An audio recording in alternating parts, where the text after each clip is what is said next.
ராஜபாளையத்தில் பிரச்சாரத்தின் போது திமுகவினர் தாக்குதல் நடத்தியதாக நாம் தமிழர் கட்சியின் வேட்பாளர் மருத்துவர் கார்த்திகேயன் குற்றம் சாட்டியுள்ளார். விருதுநகர் மாவட்டம் ராஜபாளையம் சட்டமன்ற தொகுதி நாம் தமிழர் கட்சியின் வேட்பாளராக மருத்துவர் கார்த்திகேயன் போட்டியிடுகிறார். தீவிர பிரச்சாரத்தில் ஈடுபட்டுள்ள வேட்பாளர் கார்த்திகேயன் ராஜபாளையம் அருகே உள்ள நக்கநேரி பகுதியில் வாக்கு சேகரித்தார். அப்போது திமுக வேட்பாளர் வருகைக்காக திமுகவினர் காத்திருந்த நிலையில் அந்த வழியாக பிரச்சாரத்தில் ஈடுபட்ட நாம் தமிழர் கட்சியினரை திமுகவினர் தடுத்து நிறுத்தியதாக கூறப்படுகிறது.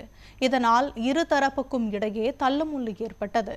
இதனையடுத்து சம்பவ இடத்திற்கு சென்ற போலீசாரிடம் நாம் தமிழர் கட்சியின் வேட்பாளர் கார்த்திகேயன் புகார் தெரிவித்தார்.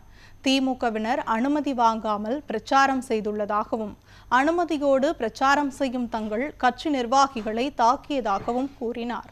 மேலும் பிரச்சாரத்திற்கு சென்ற தங்களுக்கு காவல்துறை பாதுகாப்பு வழங்கவில்லை எனவும் குற்றம் சாட்டினார்.